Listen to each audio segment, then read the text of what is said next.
Buenas noches, profesor y compañeros. En esta oportunidad les vamos a explicar acerca de la contribución a la seguridad social. Mi grupo está conformado por Arboleda Ponte Jorge, Ramírez Zapata Tatiana y Olaya Luna Cristi. En esta oportunidad yo le voy a explicar acerca de la ley número 26842, que es la Ley General de Salud.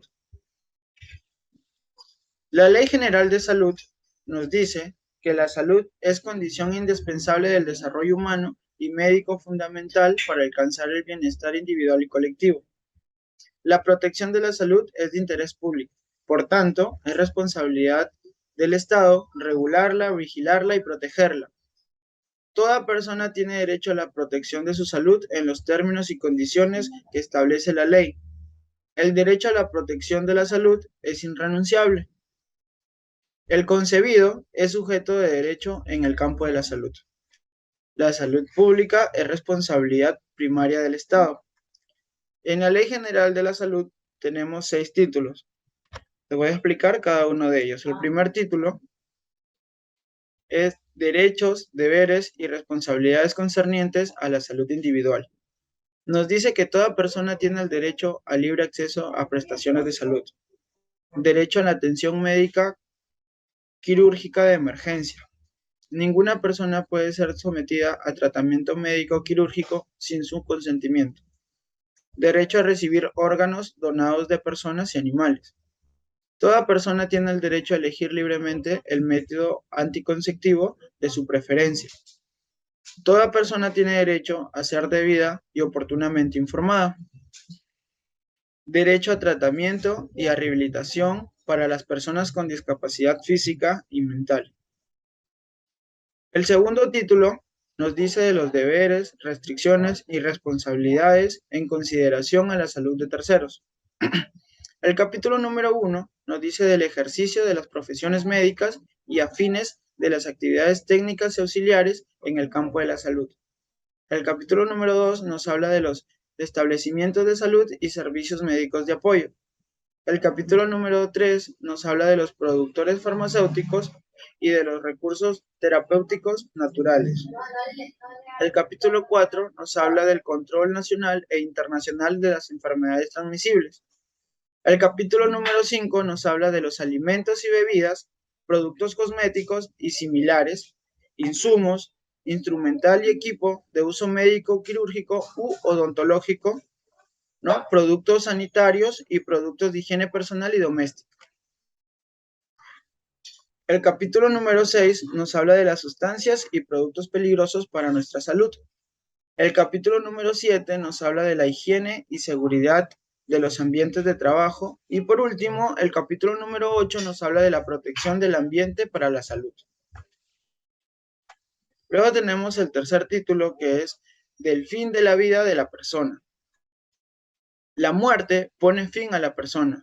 Se considera ausencia de vida al cese definitivo de la actividad cerebral, independientemente de que alguno de sus órganos o tejidos mantengan actividad biológica y puedan ser usados con fines de trasplante, injerto o cultivo, ¿no? Casos en los que se practica la necropsia en los establecimientos de salud. Uno de ellos es por razones clínicas para evaluar la exactitud y precisión diagnóstica y la calidad del tratamiento de paciente. Lo otro es con fines de cremación para determinar la causa de la muerte y prever la desaparición de pruebas de la comisión de delitos. Por razones sanitarias, para establecer la causa de la muerte con el compromiso de proteger la salud de terceros. La otra es por razones médicas legales para determinar la causa de muerte en los casos que la ley establece o cuando lo ordena la autoridad judicial competente para precisar la identidad del fallecido, ¿no? Nos dice que todo cadáver que haga posible la propagación de enfermedad será cremado en la necropsia, ¿no? Queda prohibido el comercio de cadáveres y restos humanos. El capítulo número 4 nos habla de la información en su salud y su defunción, ¿no? Que toda persona natural o jurídica está obligada a proporcionar de manera correcta y oportuna los datos que la autoridad de salud requiera para la elaboración de las estadísticas, la evaluación de recursos en salud y otros estudios especializados, ¿no? En este caso de pandemia o epidemia declarada o peligro, ¿no? La prensa, la radio, la televisión y otros medios de comunicación social debe colaborar con la autoridad de salud, ¿no?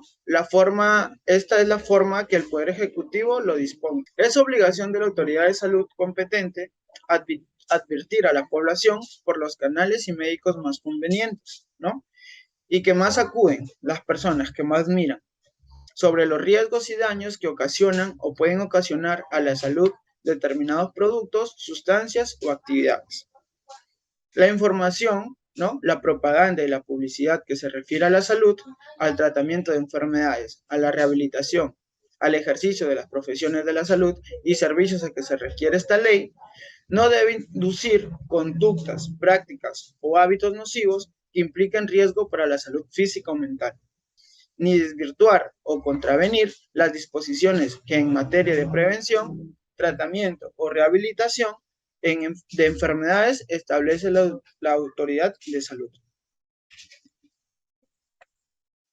El quinto título podemos ver el mapa del sistema en salud, ¿no?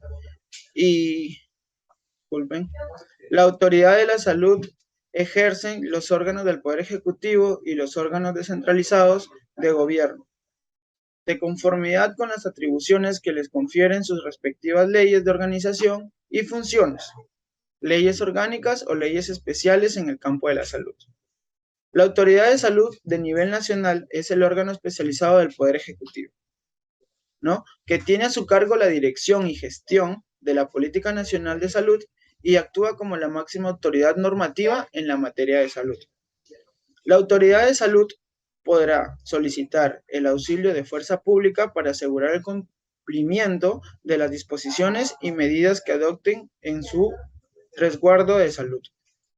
¿No? En este caso podemos ver el mapa que tenemos el sector público y privado, ¿no? Que las fuentes en este caso que es el gobierno, los empleadores, los hogares, ¿no? Los externos y doralinos internos, los fondos, los cuales está el Ministerio de Salud, las Fuerzas Armadas y Policiales, el de Salud, los seguros privados, etcétera. Los proveedores, que en este caso son los hospitales, institutos especializados, ¿no? Las clínicas, los centros de salud, y los beneficiarios, que en el caso del CIS, ¿no? Vendría a ser la población no asegurada. En el caso de las Fuerzas Armadas, vendrían a ser los militares, policías, ¿no? En el trabajo de los empleadores vendrían a ser los trabajadores del sector formal y sus dependientes.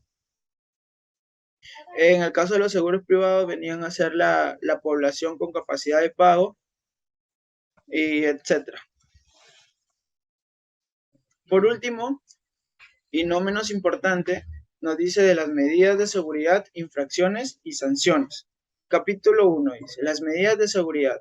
¿Cómo son las medidas de seguridad? Está el aislamiento, la cuarentena, la observación personal, la vacunación de las personas, ¿no? La vacunación de los animales, la destrucción o control de insectos u otra fauna transmitora y nociva, el descomiso o sacrificio de los animales que constituyan un peligro para la seguridad o la salud de las personas, entre otros. El capítulo 2 nos habla de las infracciones y sanciones, que está la amonestación, multa, cierre temporal o clausura del establecimiento, suspensión o cancelación del registro sanitario del producto. Continuando con la exposición, analizaremos la ley número 27056, Ley de Creación del Seguro Social de Salud, y la ley número 26790, la Ley de Modernización de la Seguridad Social en la Salud. El Seguro Social de Salud es salud. En el año 1997, bajo el régimen del gobierno fujimorista, se aprueba la Ley de Modernización de la Seguridad Social de Salud.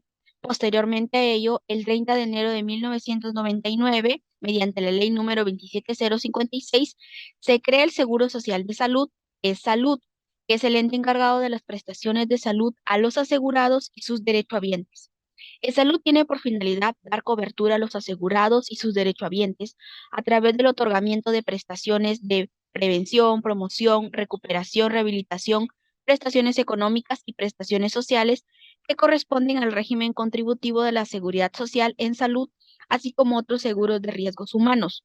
El Seguro Social de Salud otorga cobertura a sus asegurados brindándoles prestaciones de prevención, promoción, recuperación y subsidios para el cuidado de su salud y su bienestar social, trabajo y enfermedades profesionales. El ámbito de aplicación de salud comprende a aquellos trabajadores de actividades dependientes y también de actividades independientes y sus derechohabientes, a los trabajadores de campo y del mar y sus derechohabientes, a la población afectada por siniestros o catástrofes.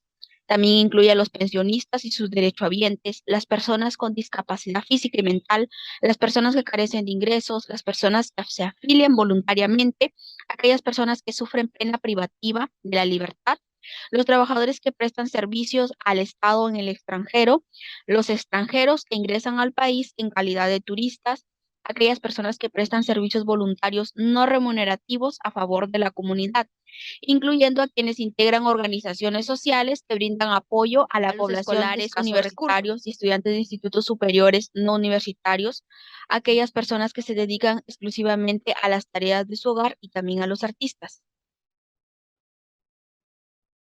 Dentro de sus funciones tenemos que para el cumplimiento de su finalidad y objetivos, Salud administra el régimen contributivo de la Seguridad Social en Salud y otros seguros de riesgos humanos. También inscribe a los asegurados y a sus entidades empleadoras. Se encarga de recaudar, fiscalizar, determinar y cobrar las aportaciones y demás recursos establecidos por ley, pudiendo delegar o conceder tales funciones en forma total o parcial en entidades del Estado o privadas. Invierte los fondos que administra, procurando su rentabilidad, seguridad y equilibrio financiero. También formula sus reglamentos internos, así como otras normas que le permitan ofrecer sus servicios de manera ética, eficiente y competitiva. Dentro de los sujetos tenemos a los asegurados, que son asegurados del Seguro Social de Salud, los afiliados regulares o potestativos, sus derechohabientes.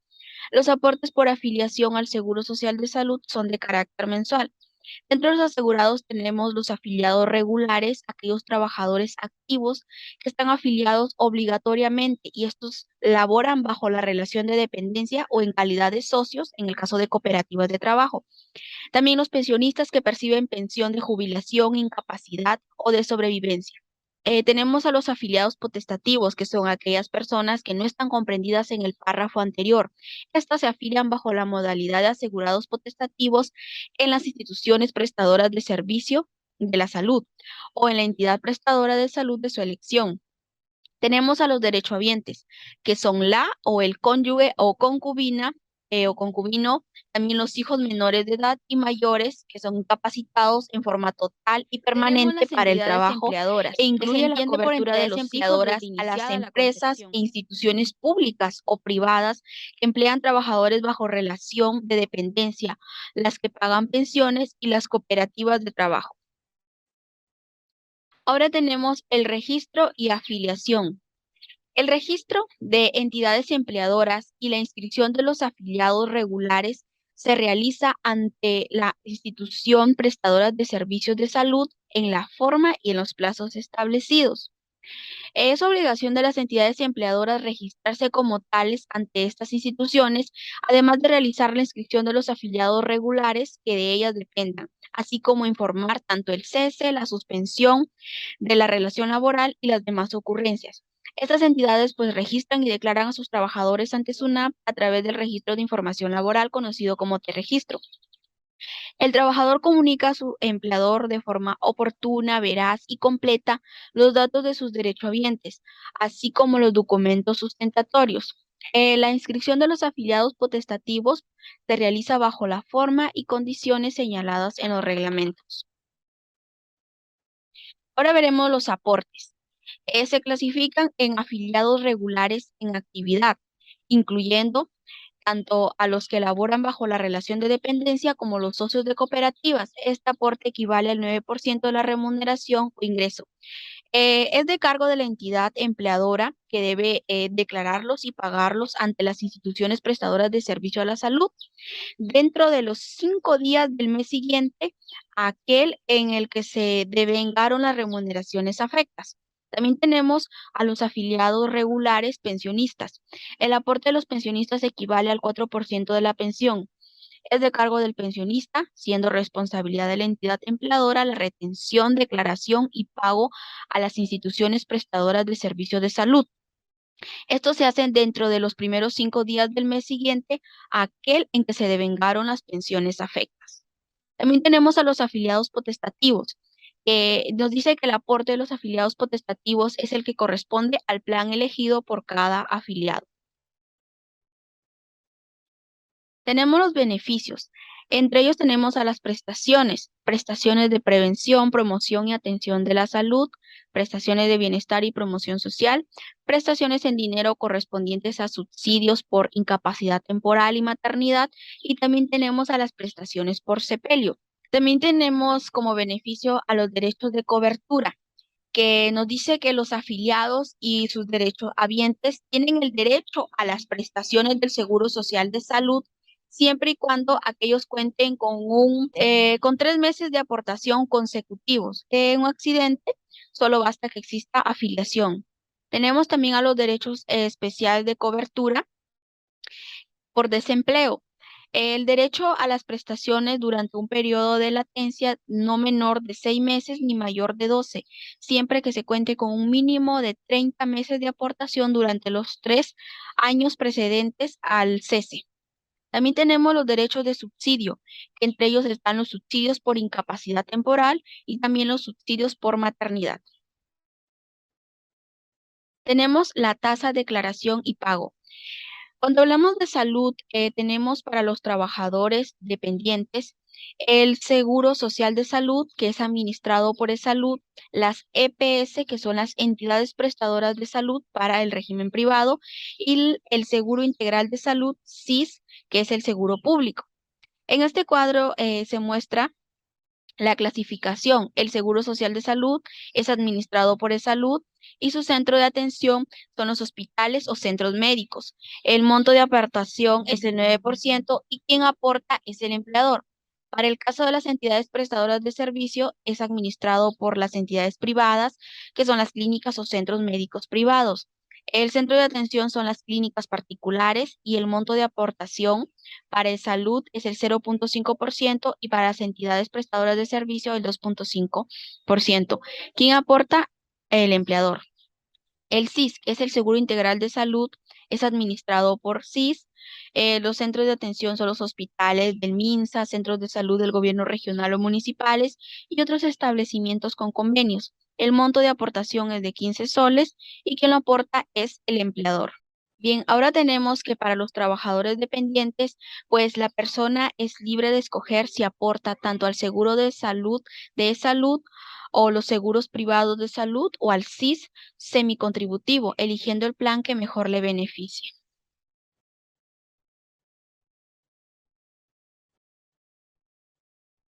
Ahora, la recaudación y administración.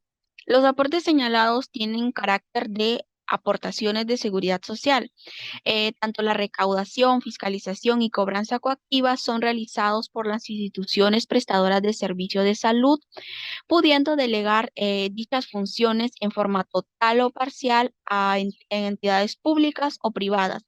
Los reglamentos establecidos, los plazos y procedimientos conforme a lo establecido en el artículo 5 de la Ley General de Superintendencia Nacional de Administración Tributaria, SUNAT, aprobado por el Decreto Legislativo número 501, modificado por el artículo 1 de la Ley 27334, le compete a la mencionada superintendencia ejercer las funciones de administración respecto de las aportaciones al Seguro Social de Salud, eSalud y a la Oficina de Normalización Previsional, ONP, a las que hace referencia la norma 2 del título preliminar del Código Tributario.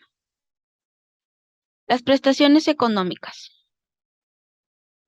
Las prestaciones económicas de salud están destinadas a resarcir las pérdidas económicas de los afiliados regulares en actividad derivada por el deterioro de la salud, por el embarazo, por haber contraído una enfermedad o haber sufrido un accidente que incapacita al trabajador de forma temporal. El pago. Se paga en forma directa por salud o por la entidad empleadora con cargo a reembolso por parte de salud, cuando se reúnen las condiciones y requisitos necesarios para el otorgamiento. Se realiza de forma directa a lo que es lactancia y sepelio, y indirecta cuando es incapacidad temporal para el trabajo o maternidad. Bueno, en el siguiente cuadro se puede apreciar las condiciones generales y la prestación económica que esta afecta. Ahora veremos los montos. Existen montos variables y montos fijos. Los montos variables están en la incapacidad temporal para el trabajo, que nos dice cuyo cálculo se da en función al promedio diario de remuneración por los días de incapacidad para trabajar o licencia por maternidad.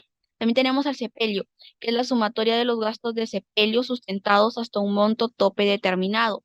Y los montos fijos, pues es en la lactancia, que es un monto fijo indivisible. Luego veremos un caso práctico. Juliana Ceballos inicia a laborar desde el 1 de enero de 2019 con una remuneración mensual de 930 soles más asignación familiar. Inicia descanso por maternidad el 3 de diciembre del 2021 al 10 de marzo del 2022 por 98 días. Decidió acumular el descanso prenatal con el postnatal y cumple con las condiciones para percibir el subsidio por maternidad. Para el cálculo del subsidio se debe tomar en cuenta solo las remuneraciones que han venido percibiendo durante los 12 meses previos a la fecha de inicio del descanso por maternidad, promedio diario.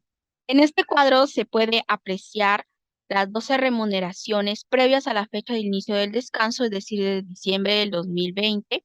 Tenemos la remuneración, la asignación familiar y luego tenemos el total por cada mes que recibió. Tenemos el total de 12.276. Calculamos, la remuneración total de 12.276 se divide entre los 360 días del año y obtenemos como subsidio por año 34.10 soles. Luego, multiplicamos el subsidio por año, los 34.10, por los días de maternidad, por los 98 días, obteniendo un reembolso de 3.341.80. La ley número 29 o 78.3, ley también denominada Ley de Seguridad y Salud en el Trabajo. La presente ley, la ley número 29.78.3, tiene como objetivo promover una cultura de prevención de riesgos laborales sobre la base de la observación del deber, principalmente de la prevención de los trabajadores, el rol y la participación de los empleados y sus empresas, teniendo y mediante el cual esto se lleva a través del diálogo, ¿no? Un diálogo la cual vele por la seguridad, ¿no? Y el cumplimiento de esta normativa. En esta ley encontramos sujetos y uno de los principales sujetos directamente vendría a ser el empleador. El empleador, como quien ya sabemos, tiene que cumplir con ciertas responsabilidades, ¿no? Y esas responsabilidades como empleador vendría a ser lo que es la implementación del sistema de gestión de seguridad y de la salud en el trabajo. Debe de cumplir las normas vigentes en el SST, ¿no? Debe de fomentar lo que es la cultura de prevención a los riesgos laborales, teniendo como compromiso visible de la salud y la seguridad de los trabajadores. Asimismo, una de sus responsabilidades vendrían a ser los mecanismos, las cuales son adecuados a la participación activa de los trabajadores y de las organizaciones sindicales, ¿no? La ley número 29.78.3 se rige por una serie de principios que son muy importantes, las cuales tenemos como lo es el principio de prevención. El principio de prevención, en este caso el jefe debe de garantizar en un lugar de trabajo que se establezcan los medios y las condiciones necesarias para proteger la vida, la salud, el bienestar de los trabajadores, ¿no? O de los empleados.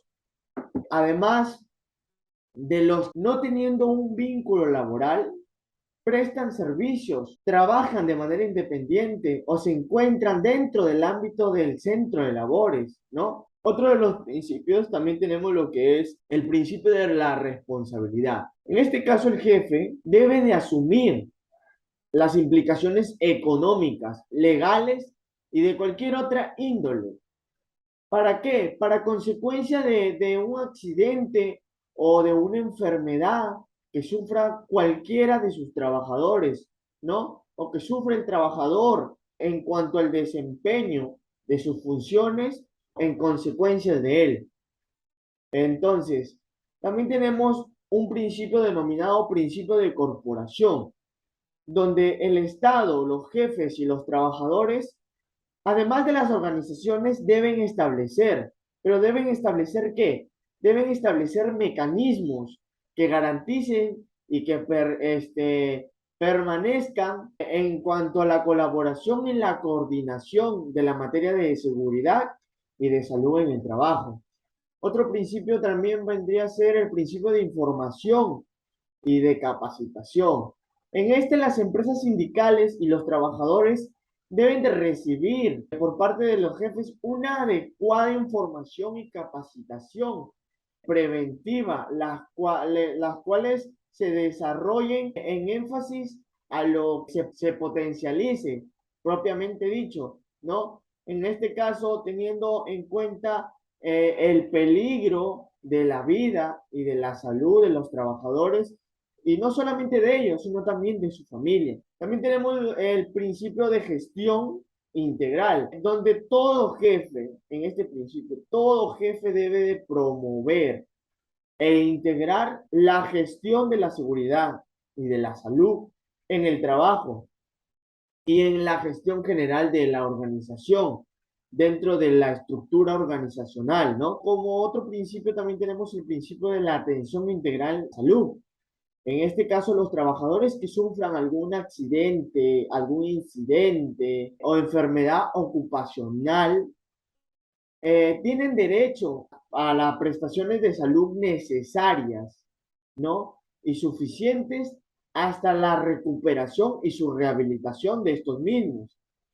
Otro de los principios también vendría a ser el principio de consulta y de participación. En el Estado se debe de promover, ya antes dicho, mecanismos, ¿no? Pero no solamente mecanismos que ver o que guarden relación con con lo que sufra el trabajador o con la vida de los trabajadores, sino también mecanismos de consulta y de participación de las empresas y de los trabajadores mismos que sean más representativos, ¿no? Y de los actores sociales para la adoptación de las mejoras de la materia de la seguridad y sobre todo de la salud del trabajo. Otro de los principios vendría a ser también el principio de primacía, el principio de primacía de la realidad. Este principio, los trabajadores, los jefes y los representantes sindicales de las empresas, además de las entidades públicas y de las entidades privadas, son responsables del cumplimiento de la asignación y de la legislación en la seguridad, en cuanto a la seguridad y a la salud del trabajo, brinden información completa, información segura, información relevante y veraz sobre la materia propiamente dicha. Otro de los principios también vendría a ser el principio de protección. En este principio, los empleados o los trabajadores tienen derecho a que el Estado y los jefes aseguren sus condiciones laborales, ¿no? Es decir, que sean dignas, que estas condiciones sean dignas y que garanticen un estado de vida saludable, tanto física, mental y socialmente, siempre de manera continua o de forma continua, ¿no? Dichas condiciones deben pretender que el trabajo se lleva a cabo mediante un ambiente seguro y saludable, ¿no? Y que las condiciones de trabajo sean compatibles, pero compatibles con el bienestar y la dignidad de los empleados, y que éstas ofrezcan las posibilidades reales para conseguir lo que es los objetivos personales de los empleados, ¿no? O que cada empleado tenga. Por ello, La presente ley, la ley número 29783, puede aplicarse a cada uno de los sectores económicos, servicios que existen, protegiendo a cada trabajador, absolutamente a cada trabajador, bajo un régimen de actividad laboral privada, ¿no? Esto se puede dar en todo territorio nacional en cuanto a los funcionarios del sector público, empleados de las Fuerzas Armadas o de la PNP, de la Policía Nacional del Perú, y los empleados por cuenta propia. Ahora, parte de los requisitos de esta ley y las responsabilidades de los empleados, también tenemos lo que son los beneficios que nos brinda esta ley en cuanto a la ley de seguridad y de salud en el trabajo. Y uno de los beneficios vendría a ser contar con un reglamento interno de seguridad y de salud en el trabajo, conformar un comité partidario, la seguridad y de la salud del trabajo, que se reúna en forma periódica. Otro de los requisitos vendría a ser el de realizar una auditoría, unas auditorías periódicas, ¿no? Y por último, otro de los requisitos que establece la ley vendría a ser realizar al menos 4 capacitaciones al año para todos los empleados, todos los trabajadores, aquellos que pertenecen al ente laboral con contenido de seguridad y de salud laboral, ¿no? Pero les hablaba de los beneficios. Les hablaba que también la ley número 29783 cumple ciertos beneficios y tiene como beneficios mejorar el desempeño de la empresa para que los objetivos puedan ser alcanzados corto, a un corto plazo, ¿no? Es para que la eficiencia y eficacia de los empleados sea aún mayor. Otro de los beneficios también es que proporciona lugares de trabajo seguros y saludables, ¿no? Brinda conocimientos al personal sobre la prevención de los accidentes laborales y esto hace que evite las sanciones sobre la seguridad y salud en el trabajo. Los trabajos mayormente de altos riesgos, según la ley 29783, Ley de Seguridad y Salud en el Trabajo.